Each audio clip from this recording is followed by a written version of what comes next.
Oh, this is the podcast where we drink with the Mormons, strange and peculiar people they may be. Come hear the stories we were taught in our childhood. Come drink and join our eternal family. Come drink and join our eternal family.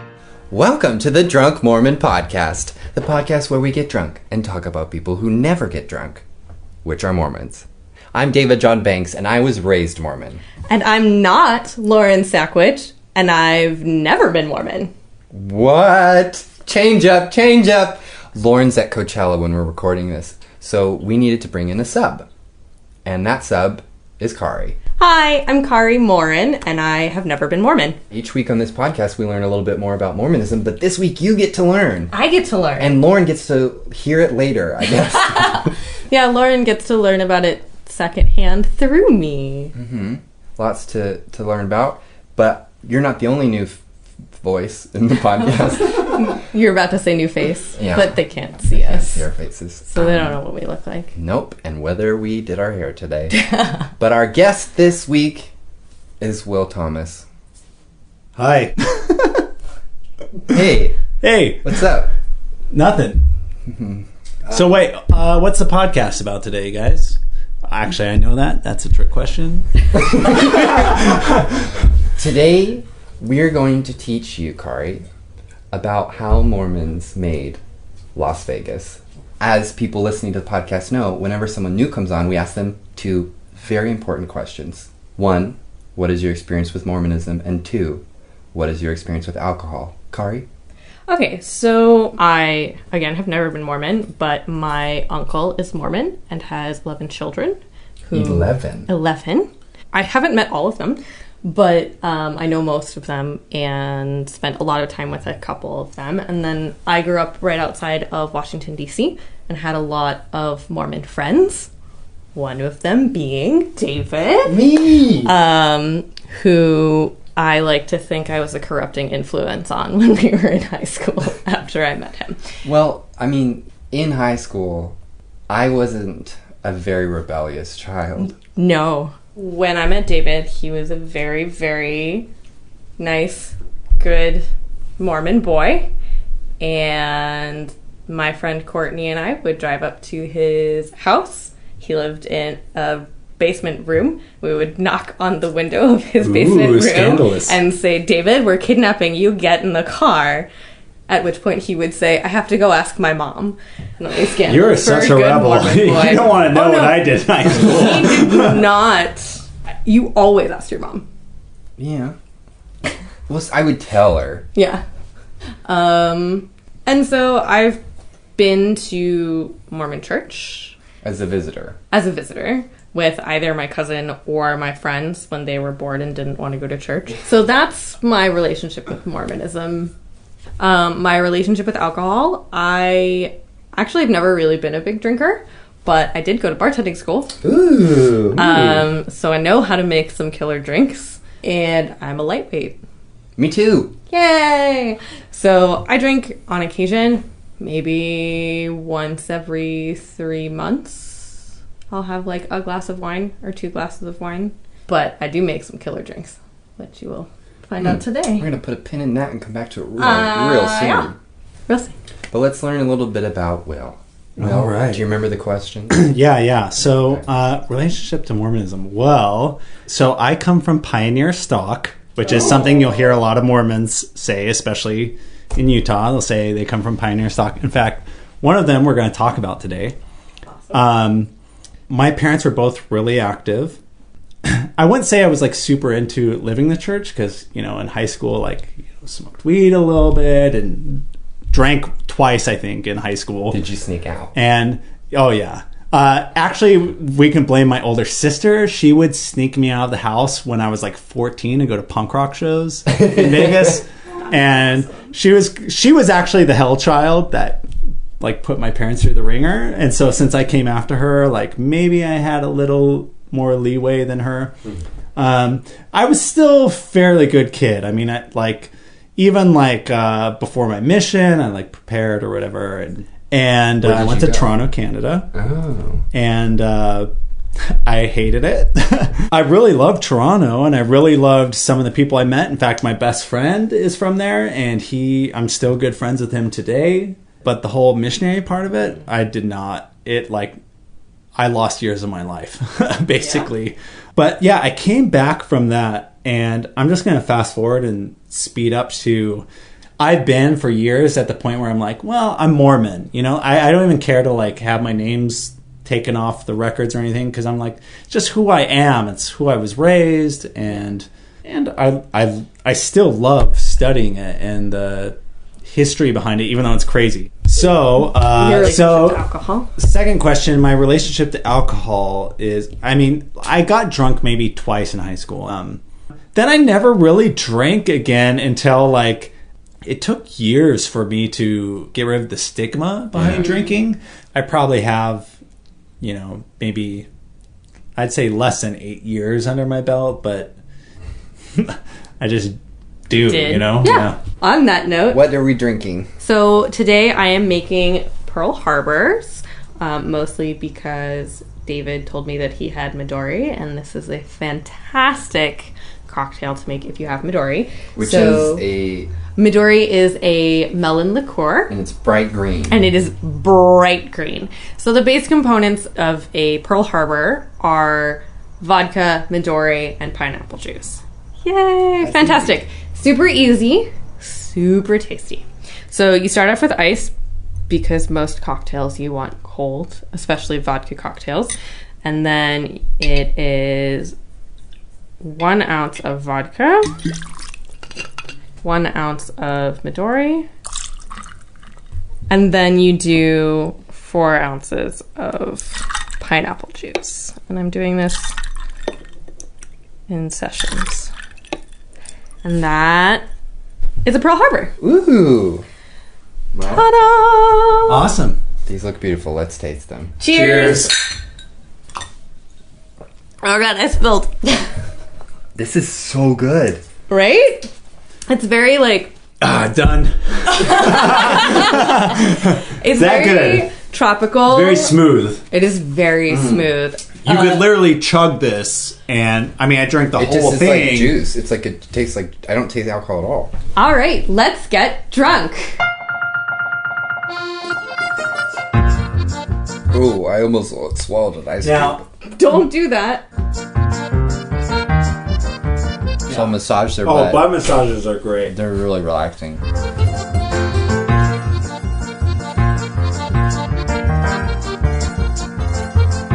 Speaking of police escorts, guess who was at work until 9 o'clock last night because a homeless dude who wouldn't leave my job. Oh my god. Me? No, you say me. Me. Okay, see, I was right. My favorite food in all time. My favorite food of all time is microwave mac and cheese. Why? There's that comes with the TV dinner. Oh my gosh, my mom would do that, and she'd cut the hot dogs in it. No, the TV dinner mac and cheese. I also don't like root beer. What? We're not friends anymore. That's it. That's the end of the podcast. I'm out of here. I'm out of here. He doesn't like root beer. But okay, you want me to tell my story first? I think we're ready for a lesson. Okay. And all right. I'm going to turn the time over to me and Will to teach it to you. Okay. I am excited to learn the lesson. What is today's lesson, guys? It's about Las Vegas and the Mormons who made it happen. So this is a funny thing about that is I actually have a cousin who lives in Las Vegas who is Mormon. There are Mormons there. And I knew there were a lot of Mormons in Las Vegas, but I never understood why. Now, because Mormons are against gambling. We'll get into that. But did you know that Las Vegas is only 5% Mormon? What? Yeah. I thought it was a lot more than that. I mean, that's still... It might seem like a lot more than that because Harry Reid, the Democratic Senator Majority Leader, is a Mormon in Nevada. The mayor of Henderson and the mayor of Boulder City, which are attached to Las Vegas, were Mormons. There's Mormons politically hold a lot of power in Las Vegas, which I can get into. Las Vegas is in Nevada. Las Vegas. Don't say Nevada. I said Nevada. I know, but I hate when people from the East Coast could say Nevada. And being from Nevada, we hate when people say Nevada. So are you from Las Vegas? I'm not born there. I was born actually in the Bay Area, near San Francisco, Walnut Creek. But I pretty much grew up in Las Vegas since I was 8. Okay. My mom was raised in Las Vegas as well, born and raised. And so, yeah, I have a huge connection there. So hold on, I'm going to tell you the history of Las Vegas. Do you mind? I don't mind, but I don't know if you're going to start as early as I'm going to start. I'm going to start in 1855. I'm going to start in the prehistoric era. What is Shit! Wow. the prehistoric era? Okay. You go ahead. I'm So- sorry. So there's strippers in prehistory. I'm gonna go from No, the white people. You go pre. So I'll let you know when you can jump in. Okay. Okay. So, prehistorically, Las Vegas was a marshland. And then at some point the rivers moved underground and the marsh receded and the land became a desert. And not a lot of creatures survived. Now. And then eventually the river re-emerged, and this was the Colorado River. And it formed a wetland oasis. Okay? Mammoths roamed Las Vegas between 8,000 and 15,000 years ago. I'm sorry. I'm just picturing mammoths walking down the strip. Yeah. And There was no strip then, though. No. I know, but it's There was a funny prehistoric image. Barney Rubble strip. And then Native Americans lived there as early as 10,000 years ago. Okay. And then there's a tribe of Native Americans called the Paiute tribe, and they migrated there around 700 AD. Southern The what? Paiute. Southern Paiute. Yeah. Paiute. Okay. Yeah, Because Paiute. there's a Northern Paiute tribe that's different. Yeah. Southern Paiute. Southern Paiute. And then in 1829, is that where you're starting? I'm starting in 1855 when Okay. the Mormons settled. So 1829, there was a trade caravan of 60 men led by they were Mexican men, I believe. Spanish Trail went through there. There was no Mexico then, I don't think. There was. Except that Antonio. most of the southern United States was Mexico. Yeah, it was Mexico. So Antonio Armijo and 60 men passed through trying to establish a trade route to Los Angeles. Yeah, that's part of the Spanish Trail. They identified Las Vegas as the best resupply point and named it. That was when they first named it Las Vegas, which means the meadows in yeah. Spanish. So This- that's the history of Las Vegas leading up until Mormons first arrived there in 1855. Got Yeah. it. Okay. So Mormons felt persecuted, debatable, and they ended up leaving the U.S. They're like, okay, fuck this shit, I'm out of They here. went west. They didn't leave the U.S. as we understand it today. Correct. They left the actual territory that was the United States. Yeah. They're practicing these things that were considered deviant, and they were like, well, in this part of the world, no one's gonna bother us. Yeah, no one gives a fuck. And what this we part of do the world out in the middle was- of nowhere. Well, it was actually Indian territory. If we want to let's be politically correct. This wasn't Mexico. This wasn't America. This was First Nations territory. Exactly, First Nations. In fact, it was Ute. It was Northern Paiute, Southern Paiute. It was Navajo. It was, so the Mormons end up moving out to Utah, and Brigham Young, who took over the church, which put a pin in it, is another episode. Yeah. The succession crisis ends up taking over most of the Mormons, and Brigham Young moves out west, and Brigham Young says he wants to he's a big colonizer. Yeah. And he's trying to colonize the whole West because he sees an opportunity. Yes. In my opinion. I'm just going to say that's my opinion. There's so much vodka in this. Oh my gosh. You guys are lightweights. We're not lightweights. We Okay. just have metabolism. You're Rebecca. Hold on. So Brigham Young, Yep. he's kind of an entrepreneur, I'd say. And everyone believes in him. And how can I just spread everyone out so we own everything? How about we develop, there's already this Spanish Trail trade route. And if we follow it up, it goes all the way up to Salt Lake City.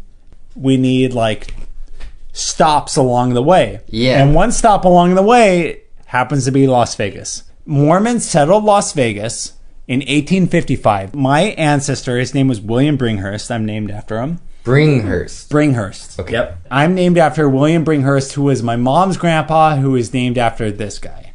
So it's actually... I'm actually named after a guy who's named after a guy. Yeah. So you're like William...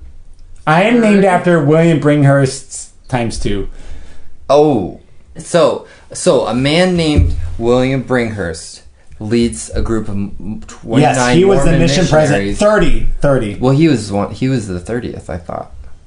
Oh, maybe that's... Yeah. So anyway, 29 or 30 will go with him to Las Vegas. Mm-hmm. And so William Bringhurst is called by Brigham Young to settle and be the mission president of the Las Vegas Paiute mission, meaning he's supposed to go down to these springs, settle a development. So he's the first white guy, basically, to come into Las Vegas. If we're going to be, let's just be realistic. He's the first white European to come to Las Vegas and actually say, I'm going to stay here and I'm going to build a fort. Isn't it still there? It's still there. It's called the Las Vegas Mormon Fort. Although only like one wall of it is actually the real Mormon fort. Everything else is just kind of a recreation. Reconstruction. Yeah. But it's still there. So William Bringhurst is sent there to convert the Lamanites, which is what the Mormons think these Native Americans are. Southern Paiutes. They're ancient Jews. Yeah. Also learned about that. Yeah. He thinks they're... Exactly. We're calling back to previous podcasts. They think they're ancient Jews, but they're really just Southern Paiutes, who are a tribe who've been there for like 10,000 years. And so he's charged with converting these guys to Mormonism. Now, William Bringhurst, in my opinion, from the journals I've read, he really thought these are our friends, we need to convert them type deal. I mean, it's better than killing them, I guess. I mean, he is colonialistic as it sounds. He really wanted to civilize these people and thought that, like... That's exactly what colonialism is. Exactly. I know. As colonialist as it actually is, I know. He wanted to colonize them. Okay, hold on. Now, hold on. Can I just say, because I have journals of... Because he's my ancestor. Okay, we've learned So, yeah. So, there's stories where... with William Bringhurst, where... Yeah. He talks about the first time he met him. Because this is like first contact, right? Right. Like Europeans meeting a tribe. And when he first met them, he said that the way that you got your wife was you killed the husband. And like, say you wanted a woman, right? You would find the woman you wanted, and you would kill the man, and then you would take the woman. In his journals, he talks about how he taught them how to... Again, all this is problematic, right? I'm not saying... of course. Are you trying to tell me that he says he taught the native peoples in Las Vegas how to date? Yes, that's exactly what I'm telling you. Oh my God! Mormons teaching. Oh, what a legacy! When he saw them, he saw that they were all killing each other for the women, and he taught them how to date, like how to woo, a woman, and how to date them. And that's so Mormon. So he was the first wingman. Again, I'm taking all this from journals, right? That and it's only from it's a William talking what a William talked, and I gotta tell you, I've seen more reliable trains of information. What are you trying to say? Okay. That you're drunk. Yeah. I'm drunk, and I'm just like off the top of my head from journals. Okay. That have been passed down to me. So we taught him how to date, and then what happened? So Brigham Young learns there's a lot of lead in Potosi Mountain in Las Vegas, and he's like, you know what? There's a lot of lead down there. We should mine that shit. So he sends a bunch of Mormons down there to mine the lead out of Potosi Mountain. Now, all these Mormons come down there, and they go to William Bringhurst, my ancestor, and they say, give us food. Give us, like, a place to sleep. Brigham Young has sent us down here to mine this lead. And William Bringhurst, my ancestor, is like, now wait a second. Our main goal down here is to preach the gospel to these Lamanites, quote unquote, the Southern Paiute. We're here to teach them the gospel. And Brigham Young is like, okay, no. Great. Like there's lead. There's lead in them there mountains. Great. Conversion and whatnot, but money. Yeah. Money is Money. better than conversion. Money! We have got to make our pencils. Exactly. And so William Bringhurst, my ancestor, ends up getting in a fight with Brigham Young. So they found the lead, and Brigham Young wanted it, and then there was a lot of conflict, and so then in 1857, the U.S. Army came after the Mormons in Utah. Yeah. So the Las Vegas Mormons went to go help.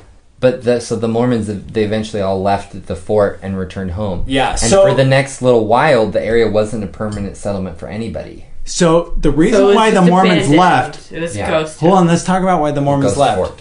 So one of the reasons the Mormons left is Utah was petitioning to become a state forever, right? But they had this little thing called polygamy, and the U.S. was like, no, you can't become a state.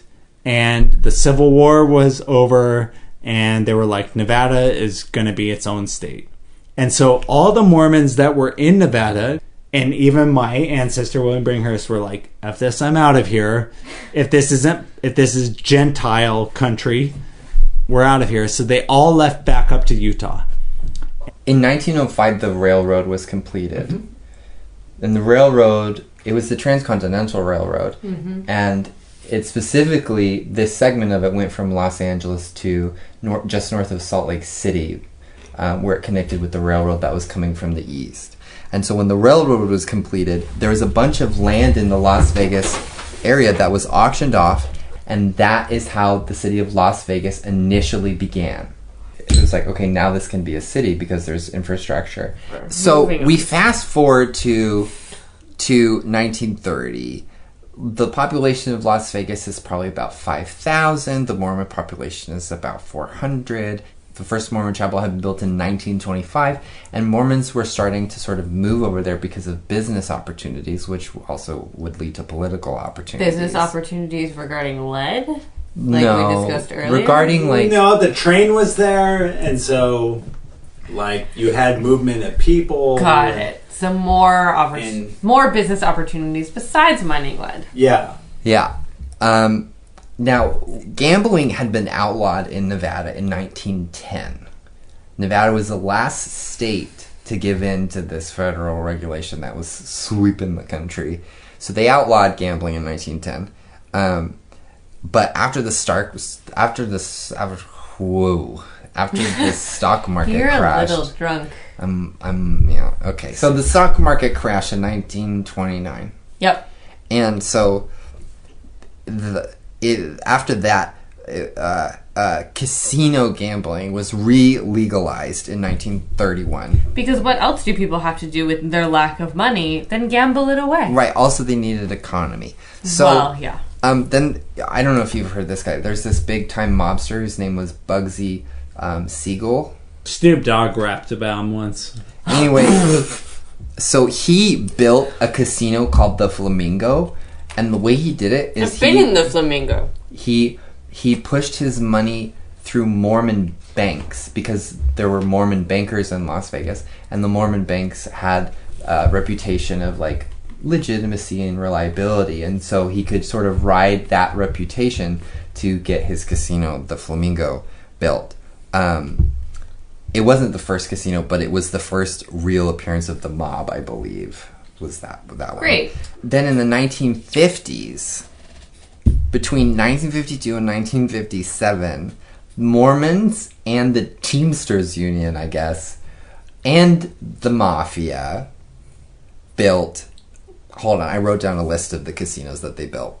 In 3 years, they built the Sahara, the Sands, the New Frontier, the Royal Nevada, the Showboat, the Riviera, the Fremont, Binion's Horseshoe, which was also called the Apache Hotel, and the Tropicana. I've been in the and Tropicana. My best friend from middle school got married in the Tropicana. These crime hotels were run by a collaboration of Mormon elders and mobsters. So because Mormons could bring business and legitimacy, and mobsters could could bring the money. Okay, hold on. I'm just gonna cut in here and say that with Mormonism, there's always been this thing called the prosperity gospel. And what that is basically is if you're doing really well business wise, like God loves you, right? So it's this. It's like if you're doing good, if you're making a lot of money, like you're doing really good for the church. It basically means if you're making money, you don't need to worry about your morality or ethical compass, because the that you're doing with business is proof that you're in line with God's expectations of you. Thank you. Right. And so when these mobsters came into town, the church kind of saw this as, well, I mean, first of all, the church at the time, you know, they were practicing polygamy. They were doing all these things that were illegal. Right, so they're like weird outcasts. Yeah, there were already these weird kind of outcasts, and then these mafia roll in, and we're like, we're going to do these really crazy gambling things with prostitution and whatever. And the Mormons decided, well, you know what? We're going to align ourselves with these guys. So basically the Mormons were like, we don't need to necessarily do the same things they're doing, exactly, but we can make money off of them, which means that we're doing God's work.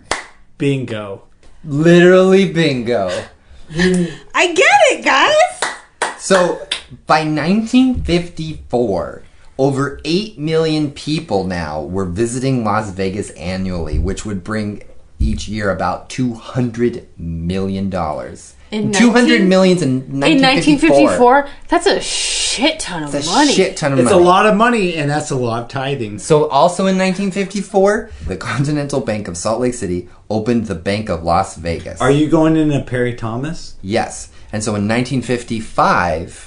Mormons send Perry Thomas down to Las Vegas. He's sent down by the church because he's a banker. And what are bankers good at doing? They're Getting good at money. loaning. Well, getting money and loaning it. And who does he loan this money to? The mob. Because it turns out the mob didn't have money themselves to start casinos. Of course they don't. No one has the money themselves to start a casino. So this guy is really good at gathering money and loaning it to these mobsters. And he was the only guy who did this. He was the only banker in town who was loaning to the mafia at the time. Because at that point, everyone had caught on to the fact that the mob was doing really shady shit, and no one else wanted to deal with it. Well, they were doing some scheming. The thing is, according to Perry Thomas, they paid back their loans, so it was good business for him. Yeah. I mean, kind of makes sense. So Perry Thomas comes down to Las Vegas, and he's lending money to all these casino moguls. Now, there's also another player in the game who is coming into Las Vegas, and his name is Howard Hughes. Have you heard of him? That name sounds very... Leonardo DiCaprio played him in The Aviator. Exactly. Basically, so Howard Hughes... Super rich, super eccentric, super, isolated. Exactly. All of these things sound like they go together. Rich, eccentric, isolated. Exactly. Done. In 1966, he shows up in town. And he stays in this hotel. But he's is he agoraphobic or what's the deal? I can't remember. He is... He's germaphobe. He's OCD. He has some sort of mental weird neurotic neuroses. Stuff. Yeah. He actually goes to Vegas because he hears the dry desert is the safest place for not catching diseases because the dry air or some, I don't know. So he stays. I don't know if that's accurate, but well, we haven't it's been accurate something over a lot of medical history. Yeah. So he stays in this hotel, and the hotel manager is upset because he's not leaving, and so the hotel's guy's like, "Dude, you gotta go." And guess what Howard Hughes does?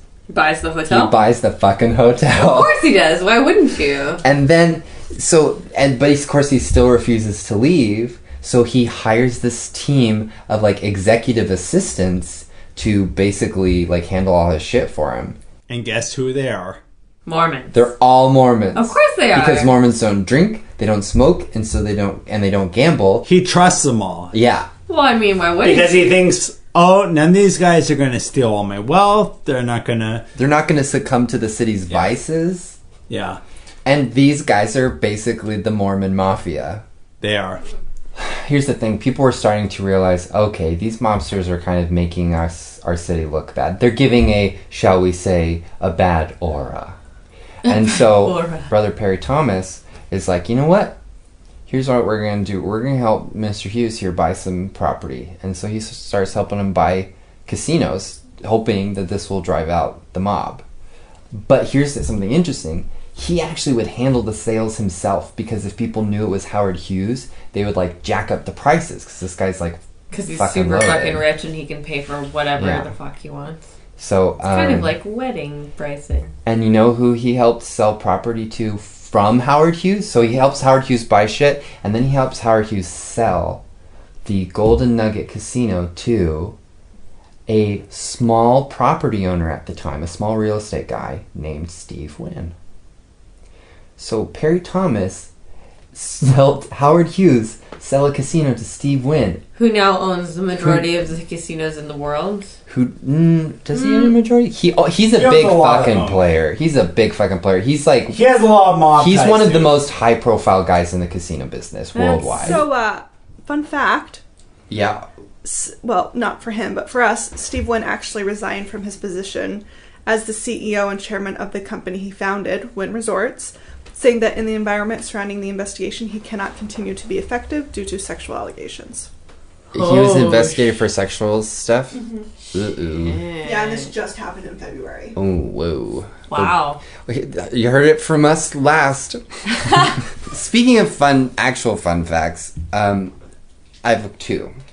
One, in the mid-20th century, gambling and shows weren't actually what brought most of the people to Las Vegas. They really came to watch the mushroom clouds of atomic bomb testing. Oh, because that's healthy. Because you could see it, and hotels would like advertise their rooms that you had a good view. What the fuck? That's horrible. And hold on, my ancestors were called downwinders. They actually sued the federal government and won. They were like one of the first people to win against the federal government because they had thyroid cancer from breathing in all the atomic radiation dust from the Atomic bombs in St. George, Utah. Ooh. The other... That's unfortunate. Yeah. Not fun fact. So that part isn't fun. Yeah.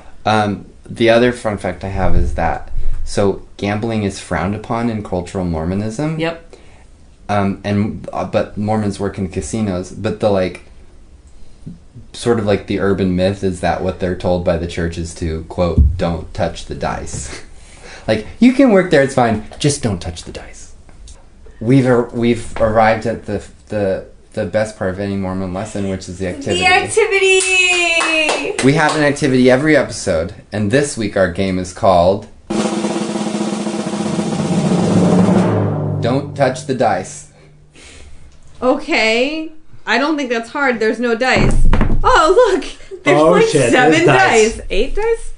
8 dice. So here's the game, is I have some dice here, and you guys are both going to pretend to be good Mormons who don't want to touch the dice, okay? Oh, damn, and that's So hard. I'm going to ask Carri questions about Las Vegas Oh, shit. that require the answer as a number. And you're going to say a number. And then Will is going to guess whether you're over or under. If he's right, you have to take a dice. If he's wrong, he has to take a dice. A die. Dice is plural. Look. Let's not get caught up in semantics here. Okay? So you're going to ask me a question. And the answer is a number. Yes. And I'm going to tell you the number that's my guess. Yeah. And Will has to guess if it's over or under. And if he's right, I take a die. If I'm right, he takes a die. Correct? Correct. Yay, I got it. So, number 1. How many weddings in Las Vegas are performed every day on average? Oh my god. I listened to a documentary about this only a couple weeks ago, and I have no idea. 1,000. Okay, Will, over or under? I'm gonna say under. So there are 115,000 performed each year, which averages out to 300 a day. Fuck! Damn it! So Will... Why? Will gets a... Hold on. So Will's wrong. You I'm were wrong. over. You thought she was under the correct I thought answer. she was under. So you have to take a dice. Damn it. Oh, taking a dice is bad. Yes, taking... Now you're a bad Mormon because you've touched the dice. Damn it, I've touched it! In the 1970s, FedEx CEO Fred Smith saved his company from bankruptcy by betting their last $5,000 on blackjack. How much did he walk away with? 5 million. No, she's over. 32,000. Boom. Boom. Which didn't save his company, but bought him enough time to find an additional $1 million or so. Yeah. That's why when you said saved his company, I was like, there's no way it's less than $1 million. All right, question 3. How many different 5-card poker hands are possible from a 52-card deck? How many different variations of 5 cards are possible to draw?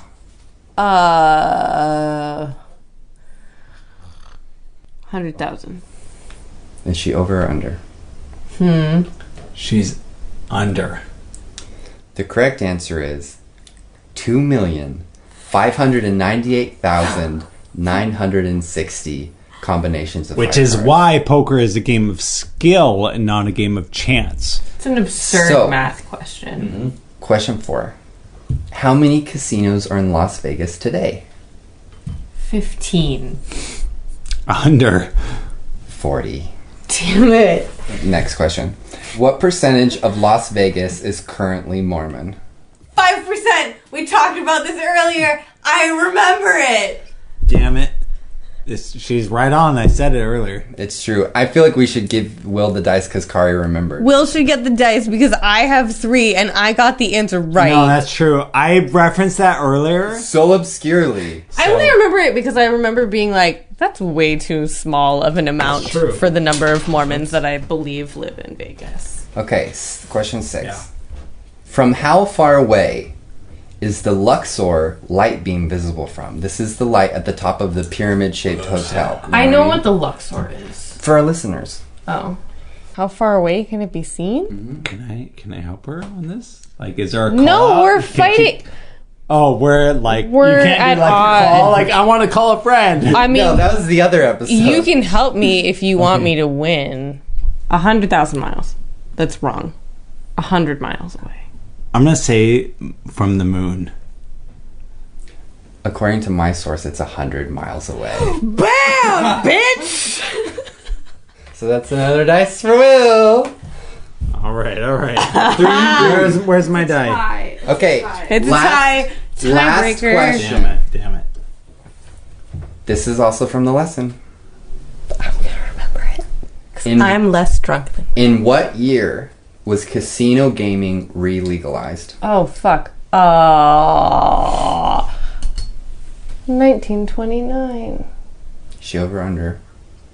I'm gonna say she's under. I'm gonna say it's the 1930s. It's 1931. Bugsy Siegel was definitely in the 30s. So Here's the thing. Well- Here's the thing. The game's not over. What? Here's the final act of the prestige. Now you take your dice. You're gonna shake them in your hand, and then I had 3. You're gonna roll them, but don't let the other person see what the numbers are. Okay? And you're each going to say whether your number is higher or lower than the other person's number. Potentially, you both can Wait, win. is higher better or lower better? It's being right. One of you might win. One of you might lose. Both of you might win. Both of you might lose. Okay. Okay, ready? Yep. 3, 2, 1, go! Okay, quickly do some math. Okay, I think mine is lower. I think mine is lower. Okay, let's read them and weep. Okay, 6, 7, 8, 9, 10. 5, 6, 7, 8, 9. Damn it! Carri, Come on! Carri wins with more dice also. Oh my gosh.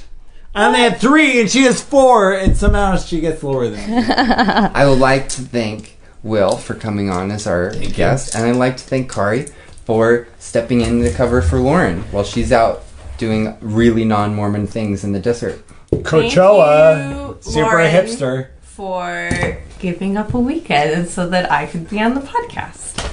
We'll catch you guys next week, but for now, I'm David John Banks. I'm Carri Morin. I'm drunk. And now we bid unto all Farewell.